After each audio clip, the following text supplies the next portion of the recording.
Christmas నెల December నెల అంటే క్రిస్మస్ నెలే. లండన్, ఆస్ట్రేలియా, మరి అమెరికా దేశాల్లో చూసుకున్నట్లయితే వాళ్ళు నవంబరు, డిసెంబర్ 2 నెలలు కూడా వాళ్ళు క్రిస్మస్ సంబరాలే. మొత్తం రోడ్డు అంతా వీధులు మొత్తం కూడా ఏం చేస్తారు, వాళ్ళు లైటింగ్ పెట్టేసి స్టార్లు పెట్టేసి చాలా గ్రాండ్గా చేస్తారు అన్నమాట. లండన్ కానీ అమెరికా దేశాల్లో వీధులన్నీ కూడా బల్బులతో చక్కగా డెకరేషన్ చేస్తారు. మనమైతే ఒక డిసెంబర్లోనే, ఇది డిసెంబర్లో వచ్చినమంటే ఇక దేవుని యొక్క క్రిస్మస్ ఆరాధనలో మనం ఉంటాం అన్నమాట. అయితే ఈరోజు ఒక చిన్న వాక్యాన్ని మనం క్రిస్మస్ గురించి మనం మాట్లాడుకుందాం. హల్లెలూయా. అయితే దేవుడికి స్తోత్రం కలుగును గాక. చూద్దాం మత్తయి సువార్త. హల్లెలూయా. స్తోత్రం స్తోత్రం.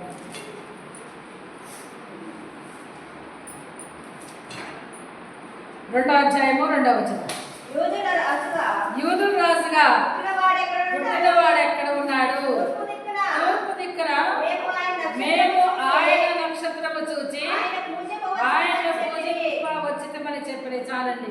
పరిశుద్ధరానికి వందనాలు, స్తోత్రాలు చెల్లిస్తున్నాం దేవా.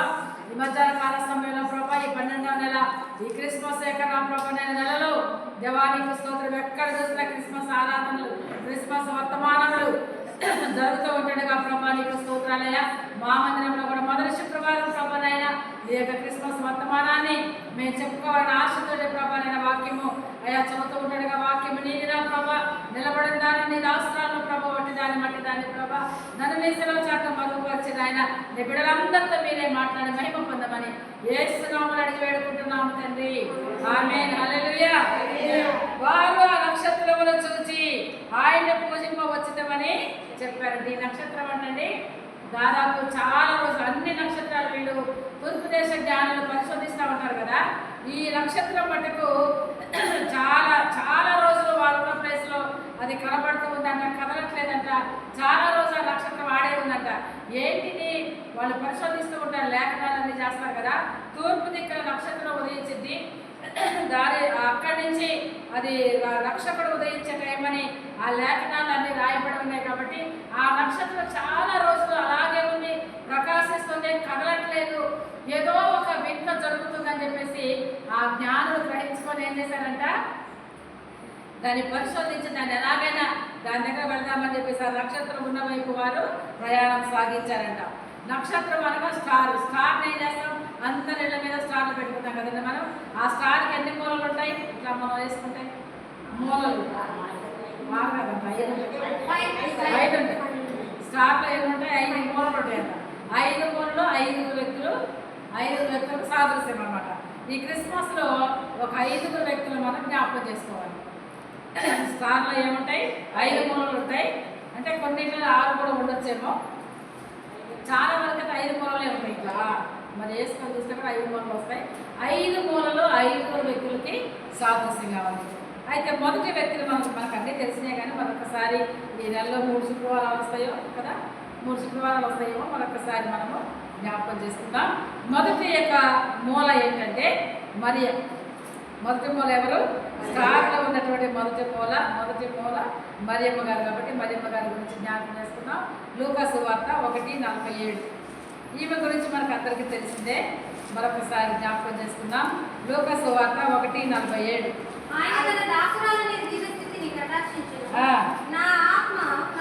నా రక్షకుడైన దేవుని యందు ఆనందించెను, సర్వశక్తిమంతుడు నాకు గొప్ప కార్యములు చేసెను కనుక ఇది మొదలుకొని అన్ని తరముల వారును నన్ను ధన్యురాలని అందరూ ఆయన నామం పరిశుద్ధము. హల్లెలూయా. అయితే ఆయన యూదుల్లో వచ్చాడండి.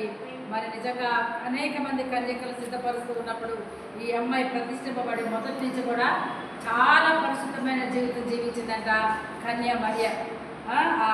మలాకీ గ్రంథానికి మత్తయి సువార్తకి మధ్యలో 400 ఏళ్ళు. ఎన్నేళ్ళు? మలాకీ గ్రంథానికి మత్తయి సువార్తకి మధ్యలో 400 ఏళ్ళు నిశ్శబ్ద కాలం. ఎవ్వరు దేవుడు మాట్లాడట్లేదు, ప్రవచనాలు రావట్లేదు, ప్రవక్తలు మాట్లాడట్లేదు, ఎవ్వరు మాట్లాడట్లేదు. 400 సంవత్సరాలు ఒక నిశ్శబ్ద కాలం అంట. ఆ నిశ్శబ్ద కాలంలో ప్రవచనాలు లేవు, దర్శనాలు లేవు, ప్రవక్తలు లేరు, ఏమి కూడా సైలెంట్ నిశ్శబ్ద టైంలో దేవుని కొరకు నిలబడినటువంటి ఒక యవనస్తురాలండి. ఆమె దేవుడు ఎట్లయినా పుడతారని చెప్పాడు లేఖనాల్లో వచ్చి, తప్పకుండా ఆ దేవుడు నా ఎందే రావాలని చెప్పేసి ఆమె ప్రతిష్ఠింపబడి ఒక కుమార్తెగా తన యవ్వన కాలాన్ని చాలా భయభక్తులు కలిగి ఆమె మరి జీవిస్తుంది. కాబట్టి దాదాపు చాలా మంది కన్యకలు సిద్ధపరిచారు. శూషాల కోటలకు వెళ్ళడానికి కూడా ఏం చేశారండి, అహష్వేరోషు రాజు ఏం చేశాడు, చాలా మంది కన్యకల్ని పిలవనంపించి వారందరినీ కూడా సిద్ధపరిచాడు కన్యకల్ని. అయితే వాళ్ళందరికంటే కూడా మరియా చాలా పరిశుద్ధంగా తన యవ్వన కాలాన్ని పరిశుద్ధంగా కాపాడుకుంటూ ఆమె పుట్టింది కూడా ఒక ప్రతిష్ఠితమైన మరి తల్లిదండ్రులు కూడా ఆమె చాలా పరిశుద్ధంగా పెంచారంటే. అలాంటి ఆమెను దేవుడు అంతమంది కన్యకల్లో కూడా ఆమెను ఎన్నుకొని మరి ఆమెతో దేవుడు మాట్లాడతాడు, మరియా నువ్వు భయపడొద్దు, నేను మరి నువ్వు గర్భం ధరిస్తూ ఉన్నప్పుడండి ఆ దినాల్లో ఒక కన్య గర్భం ధరించినట్టు ఏం చేయాలి, ఆమె ఏదన్నా పవిత్ర జాగ్రత్తం చేసిందేమని వాడు రాళ్లతో కొట్టి చంపేవాడు, పెద్దలందరి ముందుకు తీసుకొచ్చి నిలబెట్టేవాడు. అలాంటి కఠినమైన ధర్మశాస్త్రం జరుగుతున్న దినాలు ఆ దినాలు. అలాంటి టైంలో కన్యక గర్భవతి అయిందంటే మాట్లాడి, కానీ అది పరిశుద్ధాత్మ వల్ల కలిగింది కాబట్టి నువ్వు భయపడవద్దు అని చెప్పేసి అన్నప్పుడు నిజంగా యేసేపు కూడా ఆమెను నమ్మలేదు. ఇంకా ఆ దినాల్లో ఎవరెవరు నమ్మలేదనండి నిజంగా. కానీ దేవదూత ప్రత్యక్షమై ఆమె ఏమంటుంది లూకా సువార్తలో, మరియా చూద్దామా, లూకా సువార్తలో ఉంటుంది కదా, మరియా గురించి రాయబడి ఉంటుంది. దూత లోపలికి వచ్చి నువ్వేమినా లోపలికి వచ్చి దయాప్రాప్తులారా నీకు శుభము, నీకు తోడైన చెప్పాను. ఆ వాళ్ళకు తొందరపడి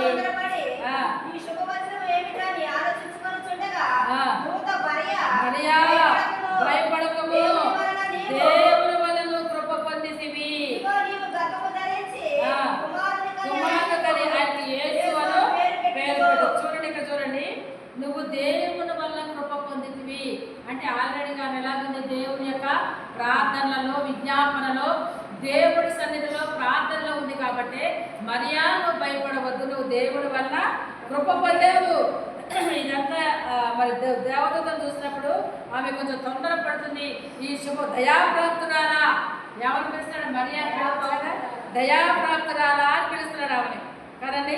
అక్కడ గిచ్చోతో దేవుడు ఏమన్నాడు, ఆయన అసలుకే గాలిపు చాటున ఆయన గోధుమలు దొల్లగొట్టుకుంటా ఉంటే పిలిస్తే మిచ్చానీలకు భయపడి మరి ఆ యొక్క గాలిపు చాటున దొంగతనంగా గాలిపు చాటున దొల్లగొట్టుకుంటా ఉంటే పరాక్రమం కలిగిన బలార్జుడు అంటున్నాడు ఆయన కదండి. ఆయన అసలుకే పిరికివాడుగా ఎవరికీ కనపడకుండా ఎక్కడో ఒక స్తంభం పక్కన కూర్చొని అనుకోండి, ఈ మందిరంలోనే మన మనసు బాగలేక ఎక్కడో ఒక స్తంభమైన కూర్చొని మన దుఃఖంలో ఉన్నాం అనుకోండి, అక్కడికి పోయి దయాప్రాప్తురాలను పిలిస్తే అబ్బా దేవుడు నన్నే నా పిలిచింది అన్నట్టు అనిపిస్తుంది. అలాగే మరియ దగ్గరకు వచ్చి దేవదూత దయాప్రాప్తురాల నీకు శుభము, ప్రభు నీకు తోడై ఉన్నాడంటే ఆమె తొందరపడిందంట, ఆమె ప్రార్థనలో ఉందంట. అలా ఉన్నప్పుడు ఆమె అంటుంది, అంత మాత్రమే కాదు, మరియా మన రెండోసారి మరియా నువ్వు భయపడవద్దు, నువ్వు దేవుని వలన కృప పొందావు. అక్కడేమో దయ పొందావు, ఇక్కడేమో కృప పొందావు. కాబట్టి నువ్వు గర్భం ధరిస్తున్నావంటే ఇది నాకు ఎలా సాధ్యం, నేను పెళ్లిగా దాన్ని కదా అని అన్నప్పుడు, అమ్మా నేను పురుషుని ఎలుగుతాను కదా అంటే ఆ పరిశుద్ధాత్మ నీ మీదకి వస్తుంది, సర్వోన్నతుని శక్తి నిన్ను నమ్ముకుంటుంది, పుట్టబోయే శిశువు పరిశుద్ధుడై దేవుని కుమారుడు అనబడతాడు. ఈ మాట చెప్పగానే వద్దు ప్రభా అంటారు కదా మనం అయితే. కానీ ప్రభు ఆ మంటుంది కదా 38వ వచనం ఆఖరి వచనంలో ఇక్కడ 38గా అందుకు మరియా ఇదిగో ప్రభు దాసురాలను నీ మాట చొప్పున నాకు జరగదుగాక అంటే అదేంటి ప్రభా నాకు ఇంకా 14 ఏళ్ళే 15 ఏళ్ళే నాకు ఇంకా వివాహం కాలేదు, ఇది ఎలా జరిగిందని ఆ ప్రశ్న అడుగుతూ ఉందండి. ఆమె కూడా కనిపెడుతూ ఉంది, ఆమె కూడా లేఖనాలు ఎవరి ఎందుకు నెరవేరుతాయని ఆమె కూడా ఎదురు చూస్తుంది. కాబట్టి ఆమె ఏమంటుందంటే ఎదురే చెప్పలేదు, కానీ ప్రభు అయ్యా నీ దాసురాలను నీ మాట చొప్పున జరుగునుగాక అని ఆమె ఎప్పుడైతే వెంటనే ఆన్సర్ ఇచ్చిందో అప్పుడు దూత ఆమె నుంచి వెళ్ళిపోయింది. అంటే ఆమె ఆల్రెడీగా సిద్ధపడుతూ ఉంది, కన్యకలందరూ సిద్ధపడుతూ ఉన్నారు కదండి. ఈరోజు మన కుటుంబ ఆశీర్వాద పండుగల్లో నా కుటుంబానికి ఆశీర్వాదం రావాలి, నా కుటుంబానికి ఆశీర్వాదం రావాలి, అందరం మనం అన్ని కుటుంబాలు కూడా దేవుడి దగ్గర ప్రార్థన చేస్తున్నాం. కానీ ఒక కుటుంబాన్ని దేవుడు లేపి అమ్మా నువ్వు దయ పొందావు, దేవుడి కృప పొందావు అని చెప్తే ఆమెకు ఎంత సంతోషం ఉంటుందని ఏడు దినాల్లో కూడా ఒక్క కుటుంబాన్ని దేవుడు ప్రత్యేక పైకి లేపినప్పుడు చాలా హ్యాపీ అనిపించింది. అలాగే కన్యకలందరూ కూడా సిద్ధపడి ఉన్నప్పుడు మరియతోనే దేవతతో మాట్లాడుతూ ఉన్నప్పుడు ఆమె ఆల్రెడీగా కనిపెట్టుకొని ఉంది. ఆమె దయ పొందింది, దేవుడి యొక్క దయ పొందింది, దేవుడి యొక్క కృప పొందింది కనుక ప్రభు ఏమైతే నాతో చెప్తున్నాడో ప్రభు చిత్తము నా పట్ల జరుగునుగాక, నేను నీ దాసురాలయ్యా, నీ చిత్తము నా పట్ల జరుగునుగాక అని ఏ కన్యకైనా అనగలదండి. ఏ కన్యక భూమి మీద ఉన్న ఏ కన్యక అనలేదు. ధర్మశాస్త్ర యుగంలో ఉన్న ఆమె అనలేదు. కానీ దేవుని చిత్తానికి అంతగా ఆమె లోబడింది కాబట్టి నీ చిత్తము నా పట్ల జరుగునుగాక. హల్లెలూయా. అలాగే జఫన్యా గారు, జఫన్యా అమ్మగారు ఇద్దరు కూడా ఉన్నారు కదా. దేవుడు వాళ్ళతో చెప్పాడంట, మీరు వివాహం అయ్యాక మీ ఇద్దరిలో ఒకరు తీసుకొని పెడతా, అయినా కానీ మీరు సేవ చేస్తారా అని చెప్పాడట. రియల్ అనమాట, రియల్గా జరిగింది. అయితే పెళ్ళయింది, 1 year కూడా అయిందో లేదో వాళ్ళు ఇంకా అలా ఉంటున్న సమయంలో ఒక అర్ధరాత్రి దేవుడు ఆ గదిలోకి వచ్చేసాడంట. వచ్చేసి అయ్యగారి దగ్గరకు వచ్చి నీ భార్య నేను తీసుకుంటాను, నా సేవ చేస్తావా అని అడిగాడంట. ఎంత భయం కదండి, నిద్రపోతున్న టైంలో దేవుడు వచ్చి నీ భార్య నేను తీసుకుంటాను, సేవ చేస్తావా అంటే ఏమన్నారంటే వాళ్ళు, ప్రభా ఇంత తొందరగా జరిగిందని నేను అనుకోలేదు, కానీ అయినా సరే నీ చిత్తమే, ఆల్రెడీ మాకు తెలిసిందే, నువ్వు ఎప్పుడు పిలిచినప్పుడు రెడీ ప్రభా నేను చేస్తావు ఒక్కడినైనా ఆయన అన్నాడంట. అయితే నీ భార్యకి చెప్పు, ఒకవేళ నిన్ను తీసుకుంటే నీ భార్య చేసి దేవుడు అడుగు అన్నప్పుడు ఆమె నిద్రపోతుందంట. లే లే లే అని లేపేసి, అమ్మ దేవుడు నన్ను పిలుస్తున్నాడు, నువ్వంట ఒంటరిగా సేవ చేస్తావంటే ఒక్కటే ఏడుస్తుందంట. నిద్రలో ఉన్నది కదా, రియల్గా జరిగింది, నిద్రలో ఉన్నది. నేను నన్ను తీసుకుంటానంట, దేవుడు నువ్వు చేస్తావా అని పాడమని అడిగితే ఆమె గుండె ఎట్లా ఉంటుందని ఏడుస్తూ ఉందంట. ఆ ఏడుపులోనే ప్రభా నీ చిత్తమే జరుగును కాక, నాది కాదు నీ చిత్తమే జరుగును కాక అని అన్నదంట. దేవుడు ఆ టైంలో ఆ దర్శనం ఇచ్చి ఆ గదిలోంచి వెళ్ళిపోయిందంట. ఈ రోజు వరకు వాళ్ళు సజీవులుగా ఉన్నారు. ఎందుకంటే బాబోతో పెళ్ళే సంవత్సరం కాలేగా ప్రభా ఇంత తొందరగా తీసుకుంటావా, కొద్ది కాలం నుంచి రాదు, 10 ఏళ్ళ నుంచి రాదు అని వీళ్ళని బదిలాడారు. అట్లేమన్నా కానీ అయ్యా ఆమెను తీసుకుంటే నేను చేస్తాను, నన్ను తీసుకుంటే ఆమె చేసింది, ఇద్దరు కూడా నీ చిత్తమే జరుగును కాక అని ఆ ఇద్దరు మాట ఇచ్చారంటే. ఇప్పటికి ఎన్నేళ్ళైంది, 15 ఏళ్ళైంది, 20 ఏళ్ళైంది పెళ్ళి. ఇప్పటి వరకు దేవుడు వాళ్ళిద్దరి సేవలో వాడుకుంటున్నాడు. హల్లెలూయా. అలాగే మరియమ్మ కూడా అయ్యా నీ దాసురాలు నీ మాట చెప్పండి నాకు జరుగును కాక అన్నప్పుడు దూత ఆమె మీద నుంచి వెళ్ళిపోయిందంట. నిజంగా ఆ ప్రదేశం అంతా కూడా, ఆ యోదయ బెత్లెహేం అంతా కూడా ఆమె పెళ్ళే కాలేదు, ప్రదానం చేయబడింది, ఈమె ప్రెగ్నెంట్ అయిందంట. నిజంగా చాలా చాలా అవమానాలు, ఆమెకు చాలా అవమానాలు జరిగినాయండి కదా. గుసగుసైనా అనుకుంటారు కదండి, గుసగుసలైనా అనుకుంటారు, మనకి తెలిసిందే. కానీ అన్ని గుసగుసలు అవమానాలు అనుకున్నా కానీ దేవుడు పరిశుద్ధాత్మ ద్వారా నేను గర్భం ధరించాలి ఆమె విశ్వాసంతో ఉంది కాబట్టి ఎన్ని నిందల అవమానాలు వచ్చినా కదా, దారిని పోయేటోళ్ళే ఒక లవ్ మ్యారేజ్ చేసుకుంటేనే భర్త వదిలిపెడితేనే ఎన్నో మాట్లాడతాం కదా. అలాంటిది కన్యక గర్భం ధరించిందంటే అక్కడున్న ప్రజలు ఎంత అవమానించారు.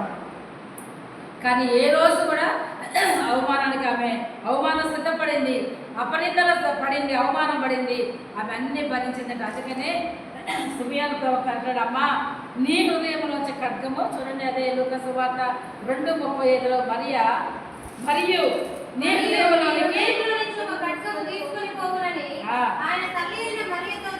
ఎవరండి ఈయన సిమియోను అనే ప్రవక్త అంటున్నాడు, మరియా నీ యొక్క హృదయంలోంచి ఖడ్గము దూసుకొని పోద్ది అని మరి చెప్పినప్పుడు అని ఎంత బాధ అనిపిస్తుంది. అందుకనే తను ఒకవేళ డెలివరీ అయ్యాక కూడా ఆ కన్న కుమారుడు మరణాన్ని ఆమె కళ్ళారా చూసిందండి. ఒక్కొక్క దెబ్బ పడుతున్నప్పుడు అన్ని దెబ్బలకి ఆ తల్లి హృదయము ఎంత వెలుగులాడిందంటే, నీ హృదయంలోంచి ఖడ్గము దూసుకొని పోవాలంటే ఏ తల్లైనా భరించగలదండి. కానీ అది కూడా ఆమె భరించినట్టుగా ఇక్కడ రాయబడి ఉంది. అయితే మనకి కావాల్సిన వర్తమానం ఏంటంటే, చూడండి ఆమె ఏమని దేవుడు స్తుతిస్తుందంటే, లూకా సువార్త 1:45 చదువుకున్నాం కదా. 46 చూస్తే అప్పుడు మరియా దేవుడిని కనపరుస్తుంది, నా ప్రాణము ప్రభువుని కనపరుస్తుంది, తన దాసురాలి దీన స్థితిని కటాక్షించెను, నా ఆత్మ నా రక్షకుడైన దేవుని యందు ఆనందిస్తుంది. హల్లెలూయా. ఎంత అవమానాలు, ఎంత నిందలు ఆమెకు వస్తున్నప్పటికీ, సూటిపోటి మాటలు అంటున్నప్పటికీ, ఇరుగు పొరుగు వాళ్ళందరూ కూడా ఆమె గురించి గుసగుసలు మాట్లాడుకున్నప్పటికీ కూడా ఆమె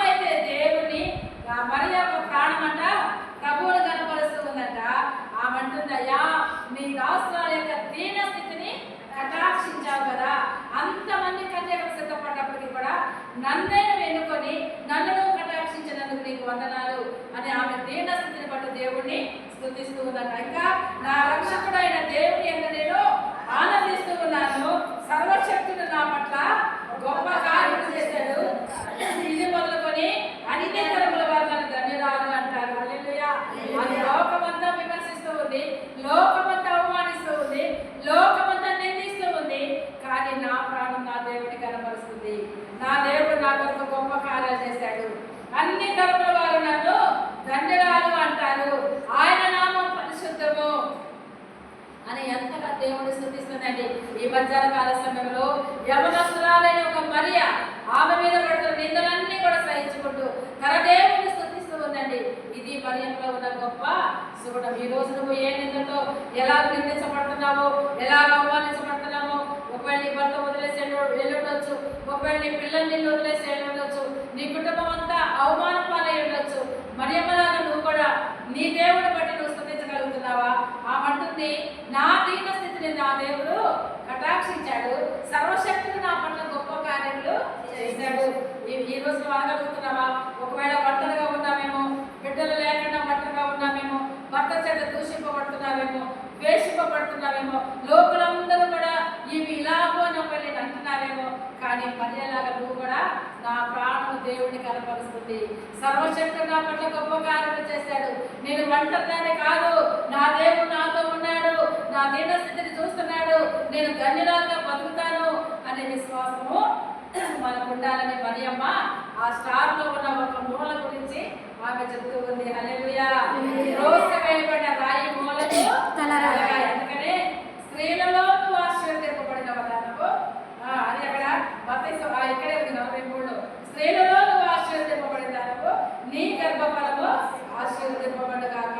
స్త్రీలందరిలో ఆశీర్వదింపబడిందట. అందుకనే క్యాథలిక్ చర్చిల్లో చాలా చోట ఆరోగ్య మాత, మేరీ మాత, ఇంకే మాత, ఏదో ఒక మాట అని చెప్పేసి మరియమ్మని ఎక్కువగా ఆరాధిస్తారన్నమాట. ఎందుకంటే స్త్రీలందరిలో ఆమె ఆశీర్వదింపబడిందట. కాబట్టి ఆమెను హైలైట్ చేయదు, కానీ ఆమెలోంచి వచ్చిన యేసు ప్రభువును మనము హైలైట్ చేయాలి. దేవుడికి స్తోత్రం. ఆమె పరిశుద్ధ కన్యక కాబట్టి, ఆమె తన పవిత్రతను కాపాడుతుంది కాబట్టి ఆమె ధన్యురాలు మాత్రమే, కానీ దేవుడు కాదు, దేవత కాదు.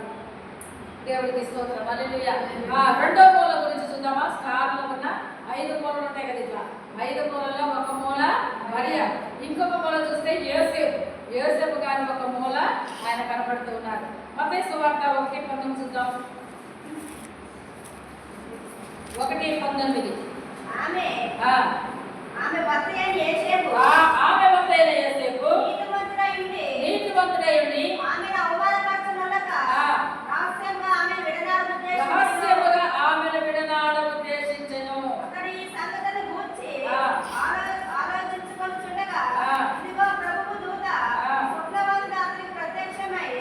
ఇక్కడ చూస్తే ఆయన కూడా ఏం చేస్తానంటే అందరనే మాటలకి యేసుకు కూడా బాగుంటుంది. అదేంటి ప్రదానం చేయబడింది మరియా, ఇంతలోకి ఎలా ధరించిందేమో అని ఈయనకు కూడా కొంచెం అనుమానం వచ్చింది.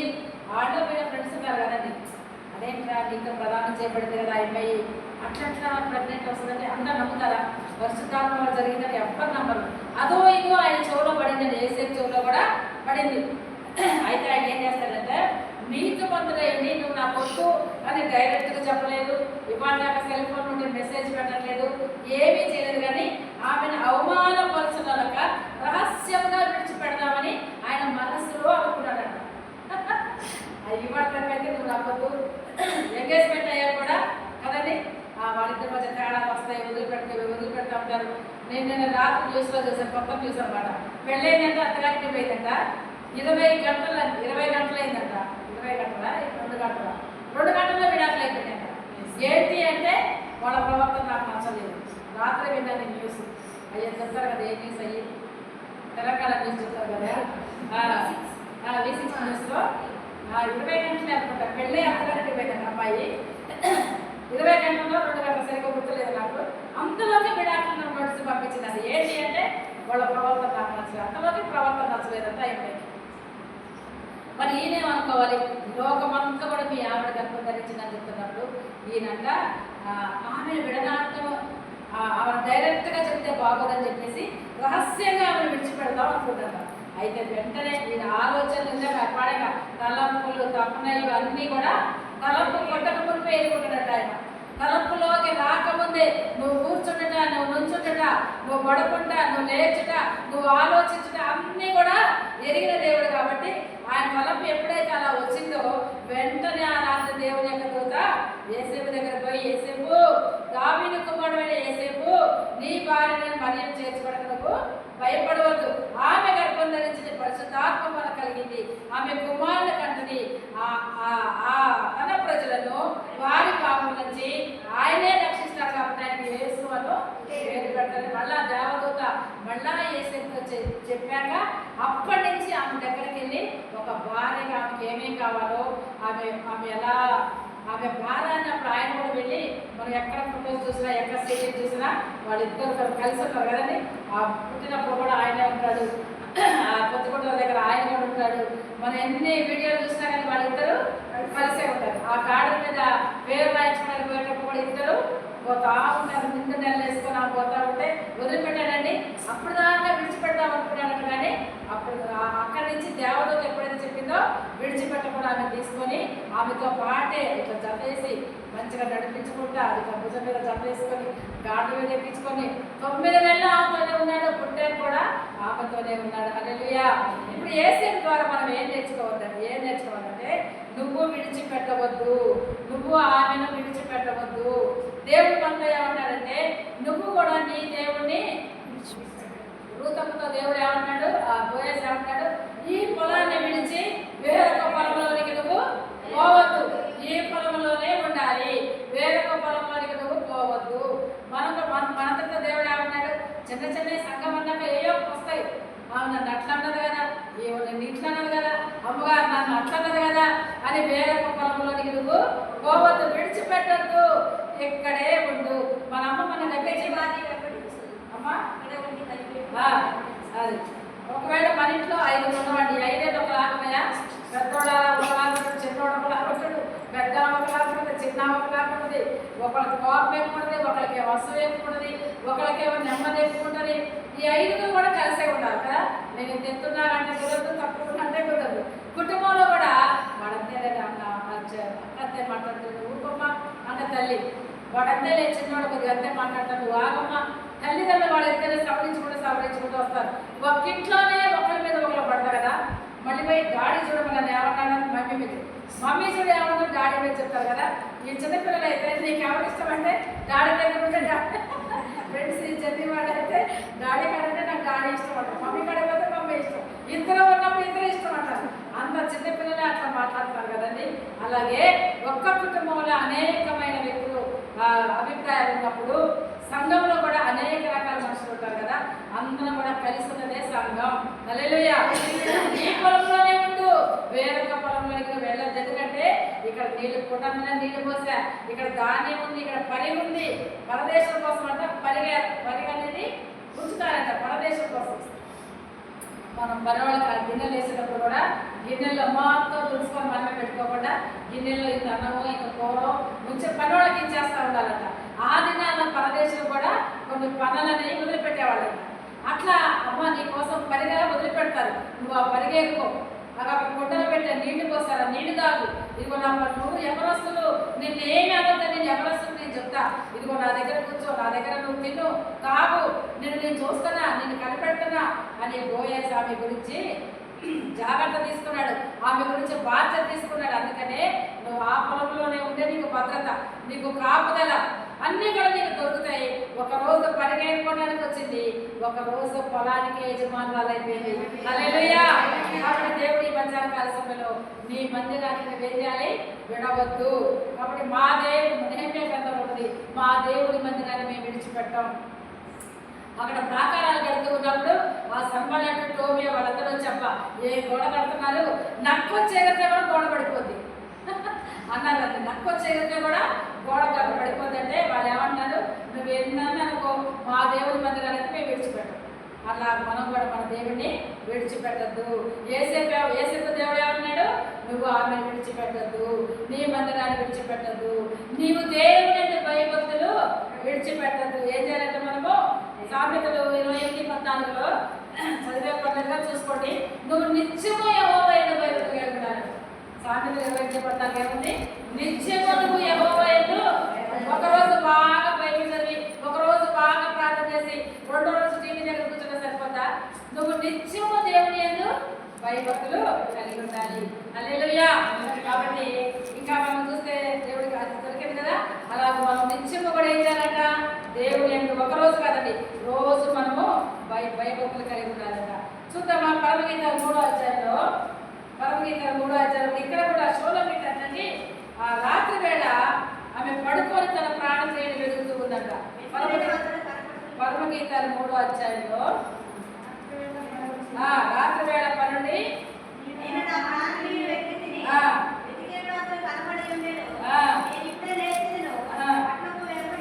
చూడండి, రాత్రి వేళ పడుకొని మన వధువు కన్యక షూలమీత అనగా సంఘానికి సాధిస్తాం. ఇవ రాత్రి వేళ పడుకొని వెతుకుతుందట. వెతికితే దొరుకుతాడు ఆయన. అలాగే యేసేపు కూడా రాత్రి వేళ విడిచిపెడదాము అనుకున్నాడు, కానీ రాత్రి వేళ దేవుడు ప్రత్యక్షమై ఆమెను విడిచిపెట్టద్దు అన్నాడు. ఇక్కడ ఈమె కూడా ప్రాణప్రియ వెతుకుతూ ఉందట. రాత్రి వేళ కనబడలేదంట ఆయన. అయితే ఆమె ఏం చేసింది? 3వ వచనంలో, పట్టుల మందు సంచరించు కావలి వారు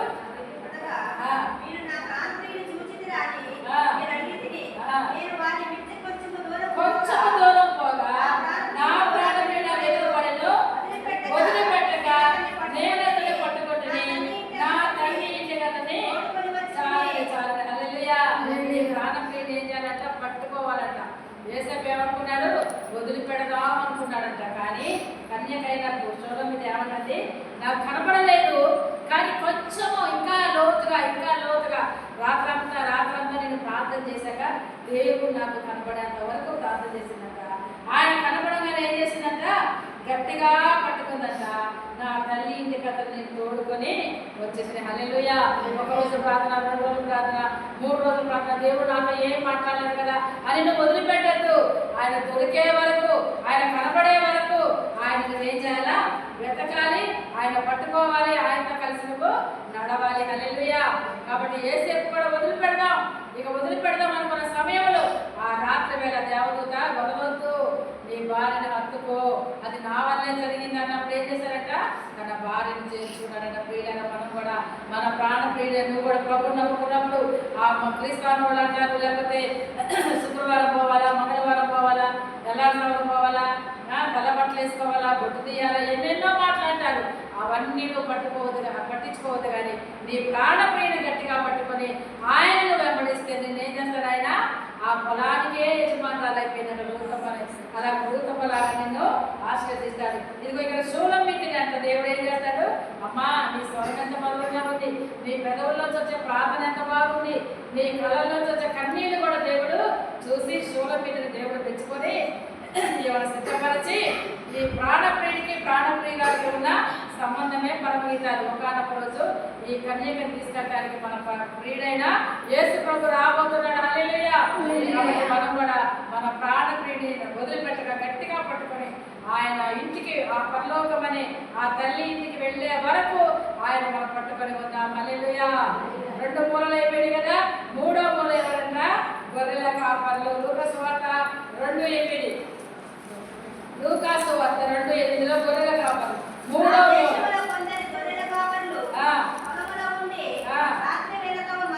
రాత్రి వేళ తమ మందను కాచుకొని చుట్టగా ప్రభువు వారి ఎదుగు వచ్చి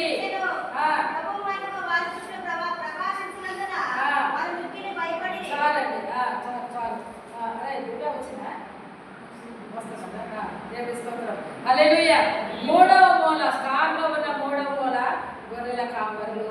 ఈ గొర్రెల కాపర్లు అంటే వాళ్ళు చదువు రాదు అలానే, కానీ రాత్రి వేళ మందను కాచుకుంటూ ఉన్నారంట. దేవుడికి స్తోత్రం. ఈ గొర్రెల కాపర్లుగా యాజకులే, దేవుడి కాపర్లే, పాస్టర్లే, వీళ్ళు ఏం చేయాలంట? రాత్రి వేళ కూడా తమ మందని కాచుకోవాలంట. మరి మన అమ్మలందరూ కూడా తెల్లవారుజామున లేచి యూత్ అందరూ కూడా రేయి మొదటి జామున మొదలుపెడుతూ ఉన్నారు. గొర్రెల కాపర్లు కూడా ఏం చేస్తున్నారు? రాత్రి వేళ కాస్తారండి మందని. ఎవరన్నా అంటే మందన కాయడం అంటే రాత్రి వేళ అంతా సైలెంట్గా ఉన్నప్పుడు ఏ సింహమో ఎలుగుబట్టో ఏదో ఒకటి వచ్చింది కదా మంద మీదకి. నక్కలు వస్తాయి, తోడేళ్ళు వస్తాయి, ఎలుగుబంట్లు వస్తాయి. మందని ఏం చేయాలి? రాత్రి వేళ జాగ్రత్తగా కాపాడుకోవాలి. అవన్నీ దొడ్లో దోతారు. దొడ్లో దోలేకుండా రాత్రి వేళ ఏం చేస్తే చీకటి పడ్డాక బాగా టైం అందరూ పడుకున్నారు. గొర్రెల కాపులు కూడా అర్ధరాత్రి టైంలో పడుకోవచ్చు. దీపాలు డ్యూటీ వెలుగుతూ ఉంటాయి. ఆ పడుకున్న టైంలో ఏ దూడేలు, ఏ ఎలుగుబంటో, ఏ సింహమో వచ్చి గొర్రెలు ఎత్తుకొని పోకుండా రాత్రి వేళ ఏం చేస్తారంట, మందం కాస్తూ ఉంటుండగా ప్రభుదూత వారి దగ్గరకు వచ్చి వారి చుట్టూ మహిమ ప్రకాశించిందట. వాళ్ళు మిక్కిలి భయపడ్డారంట. హల్లెలూయా, హల్లెలూయా. ఈ యొక్క మన క్రీస్తు యొక్క వర్తమానంలో, క్రిస్మస్ వర్తమానంలో భయపడకుడి, మరియా భయపడదు, యేసేపు భయపడద్దు, అందరితో కూడా భయపడద్దు. మరి బైబిల్ గ్రంథంలో 365 సార్లు భయపడద్దు. వీళ్ళారా మీరు భయపడదు, నాకు మాత్రం భయపడదు. మనం చాలా విషయాలు అప్పులు ఎక్కువైనప్పుడు, కుటుంబ సమస్యలు ఎక్కువైపోయినప్పుడు, సీటు రానప్పుడు, ఆరోగ్యం బాగాలేనప్పుడు, హాస్పిటల్ పోయినప్పుడు, సర్జరీ అయ్యేటప్పుడు ఎలా ఉంటుంది? బీపీ పెరుగుతూ ఉంటుంది. డాక్టర్ దగ్గర పోయినప్పుడు ఇంకాస్త పెరుగుతూ ఉంటుంది. అలాంటప్పుడు దేవుడు అంటాడు కదా, నువ్వు భయపడదు, నేను ఉన్నాను కదా, నీ చేయబడుతున్నాను కదా, జాగ్రత్త. మన మా దంపతి గారు గుర్తొచ్చింది. మా అల్లుడు ఊరికెళ్ళారంట. ప్రతిరోజు పడుతుందంట, నిద్ర పడతాను పెద్ద బుజ్జికి, లేటుగా పడకూడదంట. ఆ రోజు ఏం చేసిందంటే ప్రార్థన చేసింది, బాబా ఎవరు లేదా ఒక్కదాన్ని పడుకున్నాను, నాకు నిద్ర కావాలని మంచి నిద్ర పడుకుంటే తెల్లారి అసలు వెలుగుపై రాలేదంట. అంటే దేవుడి మీద ఆనుకొని ఎప్పుడైతే పడుకున్నామో రోజంతా మమ్మీ నాకు నిద్ర పట్టేది, కానీ ఆ రోజైతే నేను హ్యాపీగా అసలు ఎప్పుడు పడుకున్నానో ఎప్పుడు తెల్లారని కూడా నాకు తెలియలేదంటే అంతగా దేవుడు మంచి నిద్రలు ఇచ్చారంట. హల్లెలూయా. కాబట్టి మనం కూడా ఏం చేయాలంటే మన చింత యావత్తు, మన భయం యావత్తు కూడా ఏం చేయాలా, దేవుడి మీద పడేయాలి. హల్లెలూయా. అందుకని భయం పోవాలంట. వాళ్ళు ఏమన్నారు, బాగా భయపడ్డారు, కానీ మీరు భయపడద్దు అన్నారంట. వాడు ఏం చేస్తాడంటే భయపడకుండా గొర్రెల కాపరులు కింద అదే అధ్యాయం 17వ వచనం చూస్తే, ఈ శిశువుని గురించి తమతో చెప్పబడిన మాటలు మొట్టమొదటిగా దేవుడి సువార్తలని ఎవరంటే ప్రచురణ చేసింది? గొర్రెల కాపరులే. భయపడ్డారు వాళ్ళు. భయపడొద్దు. ఆ దూత ఏం చేసింది? చాలా భయపడ్డారు, కానీ మీరు భయపడవద్దు. ఇదిగో ప్రజలందరికీ కలగబోయే సంతోషకరమైన సువర్తమానం మీకు తీసుకొని వచ్చా. ఇదిగో లోక రక్షకుడు దావీదు పట్టణమందు నేడు రక్షకుడు మీ కొరకు పుట్టి ఉన్నాడు, ఇదిగో అని చెప్పేసి వాళ్ళతో మాట్లాడింది కదా. ఆ మాటలన్నీ ఏం చేశారంటే గొర్రెల కాపరులు ప్రచురణ చేశారంట. ఆ గొర్రెల కాపరులు తమతో చెప్పిన సంగతులు గురించి విన్నవారందరూ మిక్కిలి ఆశ్చర్యపడ్డారు. మొట్టమొదటిగా ఇదిగో ప్రజలందరికీ కలగబోవు మహా సంతోషకరమైన సువర్తమానము, దావీదు పట్టణమందు నేడు మీ కొరకు రక్షకుడు పుట్టి ఉన్నాడు. ఇదే మాట ఈ నెలంతా కూడా ఇదే మాట, దావీదు పట్టణమందు రక్షకుడు మీ కొరకు పుట్టి ఉన్నాడు. ఈ మాట గొర్రెల కాపరులు అంటండి ఆ దేశం అంతా ప్రచురణ చేశారంట. ఫస్ట్ అయితే భయపడ్డారు. భయపడద్దు, ఇదిగో ఇది సంగతి, గొప్ప శుభవార్త మీరు చూస్తున్నారంటే అప్పుడు వాళ్ళు ఆ భయాన్ని తీసేసుకొని ఏం చేశారు, అందరికీ ప్రచురణ చేశారంట. ఇంకా ఏం చేశారు, ఆ చెప్పిన సంగతులన్నీ విన్నోళ్ళందరూ కూడా ఏం చేశారంట, ఆశ్చర్యపడ్డారంట. ఈరోజు గొర్రెల కాపరులు మనకి ఏం చెప్తున్నారంటే, ఇక్కడ ఏం చెప్తున్నారంటే దేవుడు నేడు రక్షకుడు మీ కొరకు పుట్టి ఉన్నాడు. ఈ సెమీ క్రిస్మస్ లో ఏం చెప్తారు, నేడు రక్షకుడు మీ కొరకు పుట్టాడు. ఎక్కడ పుట్టాడు? దావీదు పట్టణమందు కాదు, మీ హృదయంలో పుట్టాడు. మరియమ్మేమో హృదయంలో తలకొస్తుంది. ఈ గొర్రెల కాపరులు ఏం చేస్తున్నారు, ప్రచురణ చేస్తారు. విన్నవాటిని కన్నవాటిని. ఇంకెక్కడుంది అక్కడ ఆ మాట 20 వచ్చింది. అంతటా ఆ గొర్రెల కాపరులు తమతో చెప్పబడినట్టుగా తాము విన్నవాటిని కన్నవాటిని గురించి దేవుని మహిమపరచుచు స్తోత్రము చేయుచు తిరిగి వెళ్ళిరి. హల్లెలూయా. గొర్రెల కాపరుల ముందు ఏం చెప్తున్నారంటే, నువ్వేదైతే కన్నావో, ఏదైతే విన్నావో అవన్నీ చెప్పుకుంటూ ఏం చేయాలంట, దేవుని మహిమపరచుచు స్తోత్రం చేసుకుంటూ వాళ్ళు వెళ్ళిపోయారంట. హల్లెలూయా. ఈ క్రిస్మస్ నెలలో ఉన్న నువ్వు కూడా ఇదిగో రక్షకుడు మీ కొరకు పుట్టి ఉన్నాడు, రక్షకుడు మీ కొరకు పుట్టి ఉన్నాడు.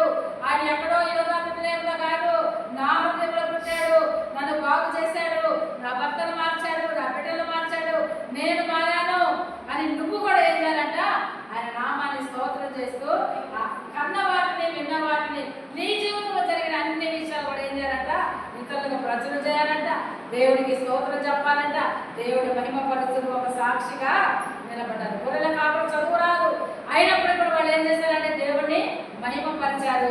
వారన్నిటి కూడా వారు దేవుని సువార్తను వాళ్ళు రక్షకుడు మీ కొరకు పుట్టి ఉన్నాడు, పలా దగ్గర ఉన్నాడు మేము చూసామని కొన్ని గొర్రెలు కూడా తీసుకెళ్ళి పుట్టిన వాటిని కూడా తీసుకెళ్ళి వాళ్ళకి అర్పించి ఆ మరియమ్మ దగ్గర యేసేపు దగ్గర మోకరించి వాళ్ళు కూడా ఆ గొర్రెల కాపరి కూడా దేవుని ఆరాధించారు. హల్లెలూయా. మూడో మూల ఏం చెప్తున్నాడు దేవుడు? గొర్రెల కాపరి. నాలుగో మూల ఏంటంటే జ్ఞానులు అంటారు. ఎవరు వీళ్ళు? తూర్పు దేశపు జ్ఞానులు. మత్తయి 2:10 తూర్పు దేశపు జ్ఞానులు వీళ్ళు. మత్తయి 2:10 ఆ నక్షత్రము చూచి అత్యానందభరితులై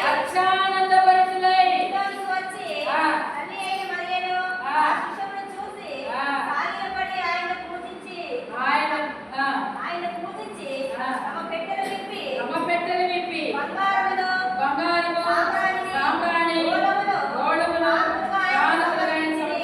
హల్లెలూయా. ఈ తూర్పు దేశపు జ్ఞానులు చాలా జ్ఞానం కలిగిన వారంటే వీళ్ళు బయలుదేరినప్పటికీ వీళ్ళు ఆ నక్షత్రాన్ని చూసి వచ్చేసరికంటే 2 ఏళ్ళు పట్టిందంట కదా. విన్నావా? వాళ్ళు పశువుల పాటలు రాలా. తూర్పు దేశం జ్ఞానులు సత్రంలోకి వచ్చారని ఉందంట, కానీ అది కరెక్ట్ కాదు. కానీ ఆ నక్షత్రం చూపించే స్థలానికి వాళ్ళు వచ్చేసరికల్లా 2 ఏళ్ళు పట్టింది. అందుకని ఇంటిలోకి వచ్చారు. అప్పటికి ఈయన ఎక్కడున్నాడు? ఆల్రెడీ ఇంట్లోకి వచ్చేసాడు. వారు ఆ నక్షత్రాన్ని చూసి అత్యానందభరితులై ఇంటిలోనికి వచ్చి, అంటే పశువుల శాలలో లేడు. మన పశువుల శాలలో తూర్పు దేశం జ్ఞానులు అక్కడ ఉన్నారు అంటారు, కానీ వాళ్ళ అప్పటికి 2 ఏళ్ళు అయిందంట. వీళ్ళు అక్కడెక్కడో హైదరాబాద్ దేశాల్లో ఉన్న వాళ్ళు నక్షత్రాలు బట్టి తూర్పు దేశం ఆ దేశం మన ఇజ్రాయెల్ దేశం నక్క నడకలో ఉంటుంది కదా, అక్కడెక్కడో హైదరాబాద్ దేశాల్లో ఉన్న జ్ఞానులు ఈ ఇజ్రాయెల్ దేశానికి వచ్చేసరికల్లా వాళ్ళు ఆ గుర్రాల మీద గాడుల మీద వచ్చేసరికల్లా 2 ఏళ్ళు పట్టిందంట. అందుకనే సత్రంలో ఉన్నప్పుడు చూడవాళ్ళు ఇంటిలో ఉన్నప్పుడు చూశారట. అప్పటికి 2 ఏళ్ళు అయిందంట ఆ బాలుడికి. అందుకని హేరోదు రాజు 2 సంవత్సరాల పిల్లలందరినీ కూడా ఆ జ్ఞానం ఏం చెప్పారంటే మేము చూసాము అన్నాక అప్పుడు 2 ఏళ్లలో పిల్లలందరినీ కూడా అర్థం చేయమని చెప్పినట్టుగా చరిత్ర చెప్తుంది. అప్పుడు ఇంటిలోకి వచ్చాక ఆ శిష్యులను చూసి వారు సాగిలు పడతారు. ఎవరన్నా చిన్న పిల్లోడికి 2 ఏళ్ల పిల్లోడికి సాగిలు పడతారా అంటే వాళ్ళు ఆల్రెడీగా లేఖనాన్ని పరిశోధించి పుట్టిన వాడెవరు? ఇతను లోక రక్షకుడు, ఈయన దేవుడి కుమారుడే అని వాళ్ళు గ్రహించి సాగిల పడి 3 పెట్టెలు తెచ్చారంట.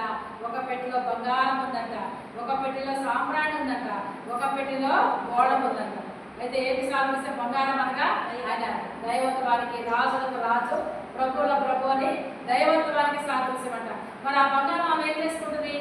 ఆమె మళ్ళీ ఐగుప్తు దేశం వెళ్ళింది కదా. వెళ్ళినప్పుడు ఒకవేళ రోజంత ఒకవేళ అవసరాలకు వాడుకున్నారేమో ఆ బంగారాన్ని వాళ్ళు. తర్వాత సాంబ్రాణి ఎక్కడంటే అక్కడ వాళ్ళకి ఇల్లు బాట్లు ఏం లేవు కదా. ఒకవేళ అలా సాంబ్రాణి వేసేవాడు. ఇప్పుడు కూడా దేశంలో సాంబ్రాణి, మన దేశంలో కూడా కారు ఆగిన దగ్గర అక్కడ సాంబ్రాణి వేస్తూ ఉంటారు కదా. చిన్నప్పుడు దగ్గర సాంబ్రాణి వేస్తారు కాబట్టి సాంబ్రాణి సువాస ధూపం వలే పైకి వెళ్ళిపోతుంది కదా. అందుకని మన ప్రభువు ఏం చేస్తాడు? ప్రధాన యాజకుడిగా మన అందరి నిమిత్తము ప్రార్థన చేస్తున్నాడు కాబట్టి, ఒక ధూపానికి సాదృశ్యం కాబట్టి, సాంబ్రాణి ప్రార్థనకి సాదృశ్యం కాబట్టి సాంబ్రాణి అక్కడ వాళ్ళు తీసుకొచ్చారు. గోళము అనేది ఔషధం ఇస్తున్నట్టు, అంటే కొంత చేదుగా ఉంటుందంట, అంటే శ్రమలకు సాదృశ్యము. తర్వాత గాయాలను కట్టడానికి కూడా గోళం అనేది ఒక ఆయుర్వేద రకంగా అది కొన్ని క్రిములను నాశనం చేస్తుంది కాబట్టి గోళం పట్టుకొచ్చాడు. అంటే దైవత్వానికి సాదృశ్యము బంగారము, రెండోది సాంబ్రాణి ప్రార్థన సువాసనకి సాదృశ్యము, మూడోది శ్రమలకు అలాగే గాయాలను కట్టడానికి కూడా గోళము సాదృశ్యము. ఈ 3 పట్టుకొచ్చి పెట్టెలు విప్పి ఆయన దగ్గర సాగిపడి వాళ్ళు ఏం చేశారంట? ఆరాధించారంట. ఈ రోజు నువ్వేం తీసుకొచ్చి ఆరాధిస్తున్నాం? Happy Christmas, happy Christmas, merry Christmas అనుకుంటున్నాం. ఏం తీసుకొచ్చిస్తున్నావు నువ్వు దేవుడిని? క్రిస్ట్ అంటే క్రైస్ట్, మాస్ అంటే క్రైస్ట్ అంటే క్రీస్తు, మాస్ అంటే ఆరాధన. నీ పూర్ణ హృదయంతో దేవుడిని ఆరాధించడమే క్రిస్మస్ కదా. క్రైస్ట్ మాస్, క్రైస్ట్ అంటే క్రీస్తు, మాస్ అంటే ఆరాధన. నువ్వు దేవుని హృదయపూర్వకంగా ఆరాధించడమే క్రిస్టమస్. అంతేగాని ఇంటి పండుగ అంటే అన్నిటి గోడలకి సున్నాలు కదండి. చాలా మంది ఇప్పుడు మనం వేసుకుంటాం, కానీ ఒకప్పుడైతే అందరూ సున్నాలు వేసుకునేవాడు. ఇంటి పండుగ. రెండవదిగా వడ్డీ పండుగ. పోయిన నెల నుంచే బట్టలు స్టిచ్ ఎప్పుడు షాపింగ్ అయిందా కదా. ఆ షాపింగ్లు కావాలా, స్టిచ్చింగ్లు కావాలా, వర్క్లు కావాలా. బండి పండుగ. రెండోది పంటి పండుగ. పంటకి ఏది ఇష్టమైతే అది పండుకోవాలి. క్రిస్మస్ అంటే ఇంటి పండుగ, బండి పండుగ, పంటి పండుగ కాదు. ఓ దేవుని ఆరాధించడమే క్రైస్తవం. అలాగే లోకరక్షకుడు మీ కొరకు పుట్టి ఉన్నాడని ప్రచురం చేయడమే పండగ, సువార్త ప్రకటించడమే పండగ, దేవుని మహిమపరచాలంటే ఈ గొర్రెల కాపులు. అలాగే ఆయన మహిమపరచుకుంటూ మనము వెళ్ళిపోవడమే పండగ. వీళ్ళు కూడా బంగారం సాంబ్రాన్ని పొలగించారట. ఈ క్రిస్మస్ నువ్వే ఇస్తున్నావు. నువ్వేదన్నా ఒక కానుక దేవుడికి తీసుకొచ్చి ఇస్తున్నావా? మీ ఇంటికి క్యారల్స్కి వస్తున్నారు. ఒకవేళ నువ్వు కూడా మందిరానికి వస్తున్నావు, ప్రభా నా కొరకే పుట్టావు కదా, నా కొరకే చనిపోయావు కదా, నా కొరకే తిరిగి లేచావు కదా, ఇదిగో నా కానుక. నువ్వేమి ఇస్తున్నావు దేవుడికి? ఒకవేళ ఏమి నీ దగ్గర లేదా, నువ్వే ఒక కానుకగా దేవుడికి సమర్పించుకో. హల్లెలూయా. తల్లి రాలేదా దివ్య? వరకు కూడా దేవుడి స్తోత్రం. ఇక ఐదవదిగా మనం చూస్తే ఐదవ మూల. ఎన్ని మూల అయినా ఇట్లా స్టార్ స్టార్ ఈ స్టార్లో ఐదవ మూలకు వచ్చింది. ఫస్ట్ మూల మరి మూలలోకి వచ్చింది. జ్ఞానులు. నాలుగోది దోతలు. ఈ యొక్క మూల దోతలు అన్నమాట. ఈ దోతల గురించి మనం తీసుకున్నట్టు చూద్దాం. ఎక్కడ దోతల గురించి ఎక్కడ మొత్తయ్యా మాది ఉంటాను. హల్లెలూయా. దోత వెళ్ళిపోయింది కదా.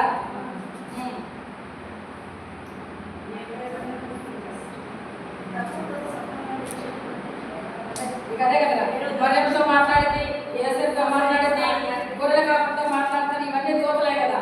ఈ దోతల గురించి మనము నేర్చుకున్నట్టయితే దోతలు అంటే ఎవరంట? దోతలు ఎవరండి? దోతలు ఉన్నారు. 7 దోతలు ఉన్నారు. గబ్రియల్ దూత వర్తమానం పట్టుకొచ్చింది. మిఖాయేలు దూత యుద్ధం చేస్తూ ఉంటుంది. రఫాయేలు ఉంది, రఘుయేలు ఉంది, రహేష్ చాలా 7 దూతలు. చాలా దూతలు ఉన్నారు. చాలా అంటే కోట్ల దూతలు ఉన్నారు. కాకపోతే కొంతమంది దూతలే మనకు తెలుసు, కానీ కాపులా ఉండే దూతలు ఉన్నాయి. వర్తమానం పంపించేది ముఖ్యమైనది కాబట్టి ఈ గాబ్రియల్ దూత. కానీ కోటాను కోట్లు ఆరాధించే భూమిలో కొంతమంది ఉంటారు. భూలోకానికి పంపబడే వాళ్ళు కొంతమంది ఉంటారు. నీకు నాకు ఒక దేవతతో దేవుడు ఎప్పుడు తోడుగా పంపిస్తారు కదా, ఆ దూతలు ఉంటారు. అక్కడ నరకం దగ్గర కొంతమంది ఉంటారు, పరలోకంలో కొంతమంది ఉంటారు, గేట్ల కాడ కొంతమంది ఉంటారు. ఎంతమంది దూతలు అంటే కోట్ల దూతలు ఉంటారు. అయితే దేవుడు భూమి మీద మనల్ని కూడా, నిన్ను కూడా ఒక దూతగా చేశారు. చూద్దామా? ఎబ్రీ 1:7. మనం కూడా దూతలా ఉండాలంట. ఆయన సేవకులే ఒక దూతలు. ఎబ్రీ పత్రిక 1:7. తన దూతలను వాయువులుగాను తన సేవకులను అగ్ని జ్వాలలుగాను చేసుకున్నవాడు. తన దూతల గురించి చాలండి. ఇక్కడ దేవుడి పుట్టినోట్స్లో దూతలు వాయువులుగా 4 ఏముంది? ఆత్మలు. దేవదూతలు అంటే ఎవరంట? తన సేవకులే. హల్లెలూయా. ఈ లోకంలో ఒక విశ్వాసి కానీ ఒక సేవకుడు, అమ్మ నువ్వు రోగంలో ఉన్నావా, ఇదిగో మా మందిరానికి రా చెప్పేది ఎవరు? ఒక వర్తమానమే కదా. ఒక దేవుని యొక్క వార్త చెప్పిన వాళ్ళు ఏం చేస్తారు? మందిరానికి వస్తారు. ఒకవేళ మీ సమస్యలో ఉన్నావా, మా మందిరంలో రామ్మా అంటావా, వాళ్ళు కూడా ఏం చేస్తారు? వచ్చాక బాగైపోతారు. అట్లనే దేవుడు అంటే మనల్ని తన దూతల్ని వాయువులుగాను తన సేవకులను అగ్ని జ్వాలలుగాను చేసుకున్నవాడు అని తన దూతల గురించి చెప్తున్నాడు. కాబట్టి పరలోకంలో దేవదూతలు ఎలా ఉన్నారో భూమి మీద కూడా తన సేవకులైన వారిని కూడా దేవుడు దూతలుగా ఉంచాడు. ఒక సేవకుడు నీతో ఎవరు చెప్పినప్పుడు ఆ సేవకుడి యొక్క మాట దేవుడు ఏం చేస్తాడంట? రూఢీపరుస్తాడంట. హల్లెలూయా. కాబట్టి నువ్వు కూడా ఒక సేవకులాగా, ఒక యాజకులాగా నువ్వు కూడా ఉన్నట్టయితే నీ నోటి మాట దేవుడు రూఢీపరుస్తాడు. హల్లెలూయా. హల్లెలూయా. అదే దూతల గురించి 104వ కీర్తన 4వ మాటలో కూడా ఈ దూతల గురించి ఉందండి. ఇక్కడ ఏముందంట? తన సేవకులు ఏం చేస్తారంట? అగ్ని జ్వాలలు అంటే దేవదూతలుగా మారుస్తారంట ఆయన. 104 అగ్ని జ్వాలలు తనకు పరిచారకులుగాను ఆయన చేసుకుని ఉన్నాడు. ఇక్కడ కూడా ఏంటి? ఎప్పుడు కూడా ఏమన్నాడు? తన సేవకులు ఏం చేస్తాడు? అగ్ని జ్వాలగా చేస్తాడు. ఇక్కడ ఏం చేస్తున్నాడు? అగ్ని జ్వాలలు. అగ్ని జ్వాల ఏమన్నా ఇక్కడ ఉంది? అగ్ని జ్వాలలు పరిచారకులుగాను ఆయన చేస్తున్నాడు. హల్లెలూయా. కాబట్టి మనం కూడా ఎలా ఉండాలంటే పరిచారకులు కూడా అగ్ని జ్వాలలాగా ఉండాలి, సేవకులు అగ్ని జ్వాలలాగా ఉండాలి, ప్రతి విశ్వాసి ఒక అగ్ని జ్వాలగా ఉండాలి, ప్రతి సేవకుడు ఒక అగ్ని జ్వాలగా ఉండాలి, ప్రతి ఒక్క యాజకుడు కూడా ఒక అగ్ని జ్వాలగా ఉండును గాక. హల్లెలూయా. కాబట్టి మనం కూడా ఈ లోకంలో ఒక జ్యోతుల వలె ఉండాలి, మనం కూడా అగ్ని జ్వాల వలె ఉండాలి. హల్లెలూయా. మలాకీ గ్రంథంలో కూడా ఒక మాట ఉందండి. మలాకీ గ్రంథంలో అదే దూతల గురించి దేవుడు మాట్లాడుతున్నాడు. 2వ అధ్యాయము 7వ వచనం. మలాకీ గ్రంథం. యాజకులు సైన్యములకు అధిపతియగు యెహోవా దూతలు, యెహోవా దూత అక్కడ ఆపుతారు. యెహోవా దూతలు కనుక జనులు వారి నోట నేర్చుకుందురు, వారి జ్ఞానమును బట్టి బోధింపబడును. హల్లెలూయా. ఇదిగోండి యాజకులంట, చూడండి, యాజకులంటే పాస్టర్లు, సైన్యములకు అధిపతిగా యెహోవా దూతలు. ఎంత బాగా రాస్తుంది కదండి. పాస్టర్లు అందరు ఎవరంట, సేవకులందరూ ఎవరంట, యెహోవా యొక్క దూతలంట. కనుక జనులు వారి నోట ధర్మశాస్త్ర విధులు నేర్చుకోవాలి, వారి జ్ఞానాన్ని బట్టి మీకు బోధిస్తారు. హల్లెలూయా. కాబట్టి సేవకులైన వారు అగ్ని జ్వాలగా ఉండాలి, యాజకులైన వారు అగ్ని జ్వాలగా ఉండాలి, పరిచారకులు కూడా అగ్ని జ్వాలగా ఉండాలి, విశ్వాసులు కూడా ఎలా ఉండాలి, అగ్ని జ్వాలగా ఉండాలి. వారి నోట ఏముండాలి, ధర్మశాస్త్ర విధులు వారు ప్రజలకు బోధించే వారుగా ఉండాలి. హల్లెలూయా. ఎబ్రీలో ఏముంది, ఎబ్రీ 1:7 సేవకులు అగ్ని జ్వాలలు. 104వ కీర్తనలో ఏముంది, పరిచారకులు అగ్ని జ్వాలలు. మలాకీలో ఏముంది, యాజకులు యెహోవా యొక్క దూతలు. హల్లెలూయా. సైన్యములకు అధిపతిగా యెహోవా యొక్క దూతలు. వారు ఏం చేస్తారు, ధర్మశాస్త్రాన్ని బోధిస్తారు. కాబట్టి మనందరినీ కూడా ఈ లోకంలో మనం కూడా దూతల వంటి వారమే. పరలోకంలో వాళ్ళు దూతలుగా ఉంటే భూమి మీద మనల్ని కూడా దేవదూతలుగా దేవుడు మనల్ని చేశారు. మనం కూడా ఏ స్థానానికి పోతే ఆ స్థలంలో అగ్నితో నింపబడాలి కదా. మనం ఒక మాట మాట్లాడితే మనలోంచి అగ్ని రావాలి, మనం అగ్ని సంబంధులుగా ఉండాలి, వెలుగు సంబంధులుగా ఉండాలి. మనం ఒక జ్యోతులాగా ఈ లోకంలో చీకటితో నింపబడ్డ ఈ లోకంలో మనమే ఒక అగ్ని జ్వాలగా ఉండాలి, మనమే ఒక జ్యోతిలాగా ఉండాలి. చీకట్లో ఉన్న ప్రజలు గొప్ప వెలుగును చూశారు. ఏ కుటుంబం అయితే చీకట్లో ఉందో, ఏ కుటుంబం అయితే మరణ ఛాయలో ఉందో, ఏ కుటుంబం అయితే దుఃఖంలో ఉందో, నువ్వే ఒక జ్యోతిగా కుటుంబంలో ఉండాలి. హల్లెలూయా. స్టార్ ఇంటి మీద పెట్టుకోవడం కాదు, అదే ఇంట్లో స్టార్, ఇంటి పైన స్టార్, ఇంట్లో బార్ అంట. చాలా ఊర్లో ఏం చేస్తారు, బార్ పెట్టుకుంటారు. పండగ రోజు బార్ షాప్ లాగా ఉండిపోతుంది ఇల్లు, పైన స్టారు, ఇంట్లో బార్. అట్లుండద్దు. మనం ఎలా ఉండాలి, అగ్ని జ్వాలలాగా వెలిగింపబడిన దేవదూతల వలె మనం ఉండాలి. మనమే ఒక స్టార్. ఎంతమంది అయితే ప్రభు వైపు, దానియేలు 12 ఏముంది, ఎంతమంది అయితే తమ దేవుని కొరకు ప్రజల్ని ఆయన వైపు తిప్పుతారో వారందరూ ఆకాశ మండలంలోని నక్షత్రాలు. మనం ఆత్మను రక్షిస్తారని మనం అందరము ఆకాశ మండలంలో నక్షత్రాలు. మనం దేవుడు నక్షత్రాలతో పోల్చాడు. హల్లెలూయా.